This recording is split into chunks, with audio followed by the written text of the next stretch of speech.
প্রিয় দর্শক, আজকের ভিডিওতে খুবই মূল্যবান একটি দোয়া আপনারা শিখতে পারবেন। প্রিয় দর্শক, এই মূল্যবান দোয়াটি আপনাকে পড়তে হবে মাত্র 7 বার। মাত্র 7 বার যদি আপনি এই দোয়াটি পড়তে পারেন প্রত্যেক দিন, হাদিস শরীফের মধ্যে এসছে কাফাহুল্লাহু মা আহাম্মা, কাফাহুল্লাহু মা আহাম্মা, যার অর্থ হচ্ছে আল্লাহ সুবহানাহু তাআলা এই দুনিয়ার জিন্দেগিতে যাবতীয় দুশ্চিন্তা, যাবতীয় পেরেশানি, যাবতীয় টেনশন হতে আল্লাহ পাক আপনাকে হেফাজত করবেন। বলুন সুবহানাল্লাহ। প্রিয় দর্শক, একটা মানুষের জীবনে কত চিন্তা, কত দুশ্চিন্তা, যা আমি আপনি গুণে শেষ করতে পারবো না। প্রিয় দর্শক, নানান ধরনের চিন্তা, নানান ধরনের টেনশন একটা মানুষের জীবনে আসতেই থাকে। পারিবারিক চিন্তা, সংসারের টেনশন, টাকার টেনশন, অভাব অনটনের দুশ্চিন্তা, রিজিকের তাঙ্গির দুশ্চিন্তা, এইভাবে না জানি একটা মানুষের জীবনে কত ধরনের দুশ্চিন্তা আছে এবং সেই দুশ্চিন্তা, সেই টেনশন প্রত্যেক দিন আসতেই থাকে। এতে করে এক একজন মানুষ টেনশনে, দুশ্চিন্তায় তারা জেরবার হয়ে যাচ্ছে। প্রত্যেক দিন নিজের জীবন থেকে এই টেনশন, এই দুশ্চিন্তা থেকে মুক্তি পাওয়ার জন্য তারা ওষুধ সেবন করে, তারা ক্যাপসুল সেবন করে, যাতে করে তারা একটু টেনশন মুক্ত থাকতে পারে, দুশ্চিন্তা মুক্ত থাকতে পারে। প্রিয় দর্শক, একটা মানুষের জিন্দগিতে কত টেনশন, কত দুশ্চিন্তা, যা আমি আপনি গুণে শেষ করতে পারবো না। কিন্তু আজকে যে দোয়াটি আমি আপনাদেরকে বলবো, এই দোয়াটি এতটাই মূল্যবান, এতটাই শক্তিশালী দোয়া। এই দোয়াটি আপনি যদি প্রত্যেক দিন মাত্র 7 বার করে পড়তে পারেন, তো হাদিস শরীফের মধ্যে এসছে কাফাহুল্লাহু মা আহাম্মা, যাবতীয় টেনশন, দুশ্চিন্তা হতে আল্লাহ পাক তাকে হেফাজত করবেন। প্রিয় দর্শক, হাদিস শরীফের শেষ বাক্যে এসেছে সেই ব্যক্তি যদি এই দোয়াটির যে ওয়াদা আছে, এই দোয়াটি পড়লে যে উপকার আল্লাহ পাক দান করবেন, সেই উপকার, সেই ওয়াদার প্রতি তার যদি বিশ্বাস না থাকে, তার যদি ইয়াকিন না থাকে, তো হাদিস শরীফের মধ্যে এসছে সে ওয়াদার ওপর বিশ্বাস করুক আর না করুক, ইয়াকিন করুক আর না করুক, দোয়াটি পড়লেই আল্লাহ সুবহানাহু ওয়া তাআলা তার দুনিয়ার জিন্দেগিতে যাবতীয় দুশ্চিন্তা হতে, টেনশন হতে তাকে হেফাজত করবেনই। বলুন সুবহানাল্লাহ। প্রিয় দর্শক, শুধু তাই নয়, মৃত্যুর পর আমাদের আরেকটি জিন্দেগি আছে। সেই জিন্দেগির দুশ্চিন্তা, সেই জিন্দেগির খৌফ, ভয়, টেনশন, চিন্তা হতেও আল্লাহ সুবহানাহু ওয়া তাআলা আমাকে আপনাকে হেফাজত করবেন। বলুন সুবহানাল্লাহ। প্রিয় দর্শক, দুনিয়ার যে টেনশন, দুনিয়ার যে দুশ্চিন্তা, তার চাইতে 100 গুণ বেশি চিন্তার বিষয়, টেনশনের বিষয়, সেটা হচ্ছে পরকালের জিন্দেগি। প্রিয় দর্শক, পরকালের জিন্দেগিতে মানুষ যে পেরেশানির সম্মুখীন হবে, যেমন আল্লাহ সুবহানাহু ওয়া তাআলা পবিত্র কোরআনুল কারীমে বলেছেন, সূরা হজের 1 নম্বর আয়াত, বিসমিল্লাহির রহমানির রহিম, ইয়া আইয়ুহান নাসু তাকু রাব্বাকুম ইন্না জালজালাতাস সাআতি শাইউন আযীম। হে পৃথিবীর মানুষেরা, তোমরা তোমাদের প্রতিপালককে ভয় করে চলো। তোমরা জানো নিশ্চয়ই কিয়ামতের কম্পন হচ্ছে ভয়ানক। ইন্না জালজালাতাস সাআতি শাইউন আযীম, বড় ভয়ানক কিয়ামতের কম্পন। এরপর আল্লাহ সুবহানাহু ওয়া তাআলা কত বড় ভয়ানক তা আমাদেরকে বোঝাচ্ছেন। তিনি বলছেন, ইয়াউমা তারাউনাহা তাযহালু কুল্লু মুরজিআতিন আম্মা আরযাআত। সেদিন এতটাই ভয়ঙ্কর হবে যে প্রত্যেক স্তন দানকারী মায়েরা নিজেদের বাচ্চাকে, দুগ্ধপোষ্য শিশুকে তারা ভুলে যাবে, তাদের ব্যাপারে তারা উদাসীন হয়ে যাবে। এরপর আল্লাহ সুবহানাহু ওয়া তাআলা বলছেন, ওয়া তাযউ কুল্লু যাতি হামলিন হামলাহা ওয়া তারান নাসা সুকারা ওয়া মা হুম বিসুকারা। আল্লাহ সুবহানাহু ওয়া তাআলা বলছেন, সেই ভয়ঙ্কর দিনে প্রত্যেক গর্ভবতী মায়েরা, বোনেরা এই ভয়ঙ্কর দিনে তারা কঠিন এতটা আতঙ্কের মধ্যে পড়ে যাবে যে তারা নিজেদের গর্ভপাত করে ফেলবে ভয়ের চোটে। আল্লাহ সুবহানাহু ওয়া তাআলা বলছেন, বাকি পৃথিবীর সমস্ত মানুষকে নেশাগ্রস্ত দেখা যাবে, কিন্তু তারা নেশাগ্রস্ত নয়। তারা এই কিয়ামতের কঠিন ভয়ে আতঙ্কিত হয়ে তাদেরকে নেশাগ্রস্ত মনে হবে। আল্লাহ সুবহানাহু ওয়া তাআলা এরপরে বলছেন, ওয়ালাকিন্না আযাবাল্লাহি শাদীদ, বরং প্রকৃত বিষয়টি হচ্ছে যে আল্লাহ সুবহানাহু ওয়া তাআলার আযাব, আল্লাহ সুবহানাহু ওয়া তাআলার শাস্তি হচ্ছে ভয়ানক এবং সুকঠিন। তো প্রিয় দর্শক, কিয়ামতের চিন্তা, কিয়ামতের যে টেনশন, সবচাইতে বড় টেনশন। আল্লাহ সুবহানাহু ওয়া তাআলা পবিত্র কোরআনে বলেছেন, কাআন্নাহুম জারাদুম মুনতাশির।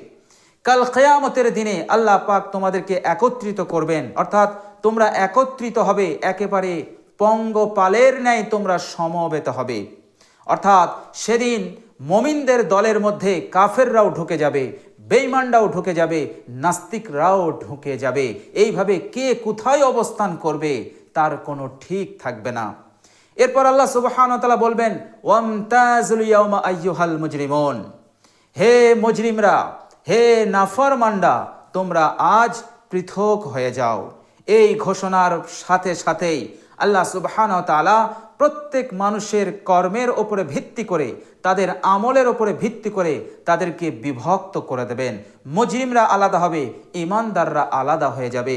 যাদেরকে আল্লাহ পাক নাজাত দান করবেন, কিয়ামতের টেনশন হতে আল্লাহ পাক যাদেরকে নাজাত দান করবেন, তাদের কাতার আলাদা হয়ে যাবে।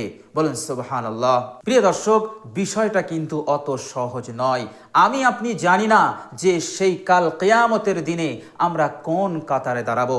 ইমাম আবু হানিফা রহমতুল্লাহ আলাইহি সারা রাত কান্নাকাটি করতেন আর বলতেন, অর্থাৎ সূরা ইয়াসিনের এই আয়াতটি তেলাওয়াত করতেন, ওয়ামতাজুল ইয়াউমা আইয়ুহাল মুজরিমুন। জিজ্ঞাসা করা হয়েছিল যে হুজুর, আপনি এই আয়াতটি পড়েন আর এত কান্নাকাটি কেন করেন? ইমাম আবু হানিফা রহমতুল্লাহ আলাইহি বলেছিলেন যে আবু হানিফা জানে না কাল কিয়ামতের দিনে আল্লাহ পাক যখন বলবেন, ওয়ামতাজুল ইয়াউমা আইয়ুহাল মুজরিমুন, আজকের দিনে মুজরিমরা তোমরা আলাগ হয়ে যাও। ইমাম আবু হানিফা তিনি বলছেন যে আমি জানি না কাল কিয়ামতে আমাকে কোন কাতারে দাঁড়াতে হবে, এই ভয়ে আমি কান্নাকাটি করছি। প্রিয় দর্শক, বিষয়টা কিন্তু অত সহজ নয়, কিন্তু দোয়াটি এতটাই শক্তিশালী। আপনি যদি এই দুনিয়ার জিন্দেগিতে একটু সময় নিয়ে, একটু কষ্ট করে 7 মিনিট, মাত্র 7 মিনিট সময় নিয়ে আপনি যদি এই মূল্যবান দোয়াটি 7 বার পড়তে পারেন, আল্লাহ পাক কিয়ামতের এই কঠিন দিনে, কঠিন মানে ভয়ানক দিনে, বিভীষিকাময় যে দৃশ্য সেখানে সৃষ্টি হবে, যেদিন মানুষ ইয়া নাফসি করতে থাকবে, মানুষের জানা নাই যে আমার হালত কি হবে, আমার গন্তব্য কোথায়, আমার ঠিকানা কোথায়। আল্লাহ সুবহানাহু ওয়া তাআলা এই কঠিন দিনে আপনাকে দুশ্চিন্তা হতে, টেনশন হতে মুক্তি দান করবেন, অর্থাৎ আল্লাহ পাক আপনাকে নাজাত দান করবেন। আল্লাহ সুবহানাহু ওয়া তাআলা পবিত্র কোরআনে আরো বলেছেন যে মানুষকে আমি বলবো, ইকরা কিতাবাক, তুমি তোমার আমল নামা পড়ো, অর্থাৎ আপনার আমল নামা সামনে দিয়ে দেওয়া হবে। আর আল্লাহ পাক বলবেন, ইকরা, তুমি তোমার আমল নামা পড়ো, কাফা বিনাফসিকাল ইয়াউমা আলাইকা হাসিবা, আজকে তুমি তোমার হিসাবের জন্য তুমি নিজেই যথেষ্ট। তুমি কি করেছো, কি আমল করেছো, তুমি তোমার আমল নামাতে দেখে নাও। আজকে তুমি নিজেই নিজের হিসাবের জন্য যথেষ্ট হয়ে যাবে।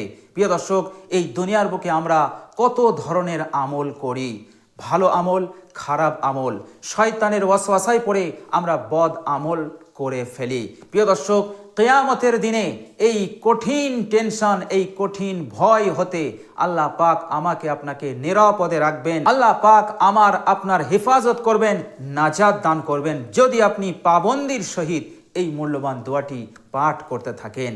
প্রিয় দর্শক, দোয়াটি এতটাই মূল্যবান যে আল্লাহ সুবহানাহু ওয়া তাআলা কাফাহুল্লাহু মা আহাম্মা, দুনিয়ার যাবতীয় টেনশন, যাবতীয় দুশ্চিন্তা হতে আল্লাহ পাক আপনাকে হেফাজত করবেন, এবং মৃত্যুর পরের জিন্দেগির টেনশন, দুশ্চিন্তা হতে আল্লাহ পাক আপনাকে হেফাজত করবেন।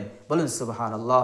তো প্রিয় দর্শক, চলুন আমরা এবার জেনে নেই সেই মূল্যবান দোয়াটি কি। প্রিয় দর্শক, দোয়াটি হচ্ছে, হাসবিয়াল্লাহ লা ইলাহা ইল্লা হুয়া আলাইহি তাওয়াক্কালতু ওয়া হুয়া রাব্বুল আরশিল আযীম।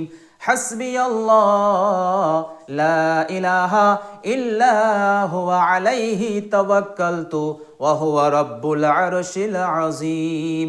হাসবিয়াল্লাহ লা ইলাহা ইল্লা হুয়া আলাইহি তাওয়াক্কালতু ওয়া হুয়া রাব্বুল আরশিল আযীম। হাসবিয়াল্লাহ লা ইলাহা ইল্লা হুয়া আলাইহি তাওয়াক্কালতু ওয়া হুয়া রাব্বুল আরশিল আযীম। হাসবিয়াল্লাহ লা ইলাহা ইল্লা হুয়া আলাইহি তাওয়াক্কালতু ওয়া হুয়া রাব্বুল আরশিল আযীম। হাসবিয়াল্লাহ লা ইলাহা ইল্লা হুয়া আলাইহি তাওয়াক্কালতু ওয়া হুয়া রাব্বুল আরশিল আযীম। প্রিয় দর্শক, এইভাবে করে আপনি মাত্র 7 বার পড়বেন। প্রিয় দর্শক, এবার আপনি 24 ঘন্টার মধ্যে 7 বার পড়বেন। সকালে একবার পড়বেন আর সন্ধ্যায় একবার পড়বেন। তাহলে একেবারেই নূর আলা নূর ইনশাআল্লাহ। আল্লাহ পাকের ওয়াদার উপরে ইয়াকিন রাখুন, বিশ্বাস রাখুন। আল্লাহ সুবহানাহু ওয়া তাআলার উপরে ভরসা রেখে, ইয়াকিন রেখে আমলটি আজ থেকে শুরু করে দেন। ইনশাআল্লাহ আমাদের ভবিষ্যৎ উজ্জ্বল হবে, আমাদের ফিউচার আনন্দময় হবে। আল্লাহ পাক খুশিতে ভরে দেবেন। যেদিন মানুষ আতঙ্কিত হয়ে থাকবে, সেই দিনেও আল্লাহ পাক আপনাকে খুশিতে রাখবেন। বলুন সুবহানাল্লাহ।